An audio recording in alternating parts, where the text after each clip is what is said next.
Alright guys, today we're looking at a traditional way to fit drawers for furniture. These are side hung, center guided drawers. Stick around for all the details.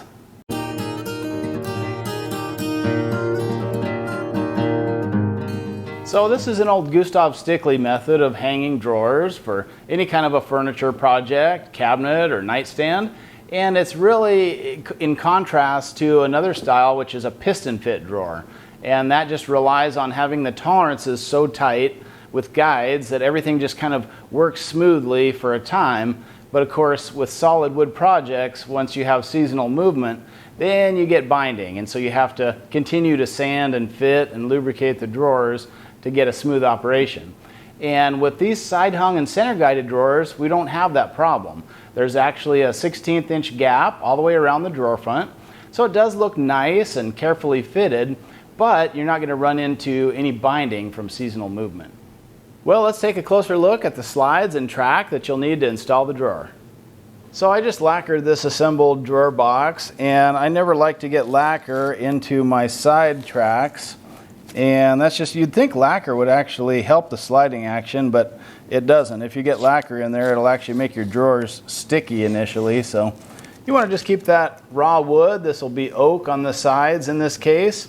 And the drawer slides that we'll install a little bit later are actually going to be hard maple. So there's an oak track that you can make, and this just installs on the bottom of the drawer, and it will accept the central slide there and keep the drawer from racking. And that's pretty simple to make. Really, it's just a thin piece of oak. It needs to be sized so that it fits within the space you have between the drawer bottom and the bottom of the sides of the drawer there. And just a centered groove about 3/4 wide down the middle.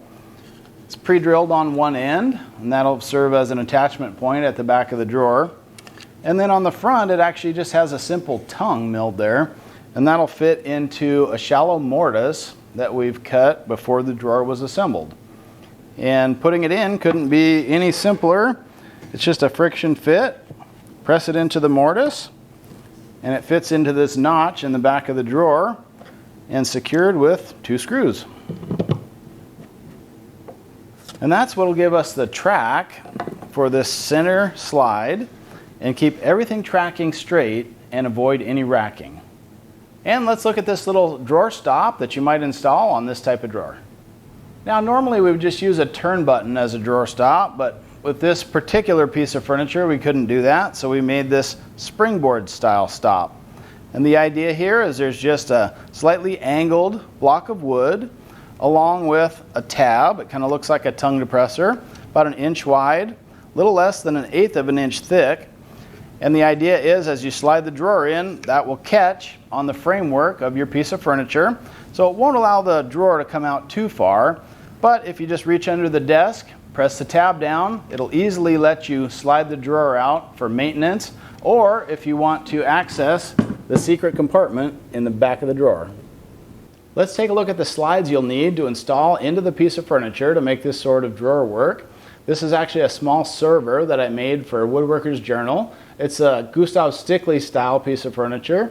And if you want to pop down to the description box, you'll find issue information if you want to order a back copy of that magazine and maybe build a project like this yourself. First slide we'll need is the center slide. And you can see that's just a piece of maple that is 3/4 wide by 1 inch tall. It's got little notches on either side to get the profile right. There's cleats at the front and back of the project, and the cleats have little centered notches in them as well. And so you just line the notches up and drop this down in place. The other component you'll need are the side slides, and these just drop into grooves in these little filler strips in the side of your case. And the way that this works so well is we actually milled the groove in the filler strip at the same time that we milled the stopped groove in the drawer sides. And by doing those grooves with the same router table setup, it just guarantees perfect alignment. So we know that when the drawer is installed, it's going to sit flush with the top. And so of course to set the reveal, all we have to do before assembling your drawer, just go to the table saw and cut a 1/16 of an inch off the top and the bottom of all the parts to set your drawer reveal. The filler strips are just about a 1/2 inch thick, and they just need to take up the space between the side panel and the inside edge of the leg. So just a matter of dropping that part into position and secure it with a pair of screws. All right, let's see how the drawer works. That's what I really like about these side hung slides, is it just pretty much guarantees the fit. With the table saw, we set the reveal a nice tight 1/16 of an inch away from the frame, and we've got that tab underneath that functions as our drawer stop.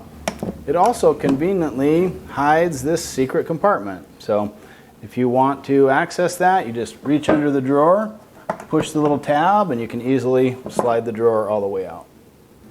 A little paste wax on the moving parts will keep the drawer working well for years to come. Just smooth, easy, one-finger operation.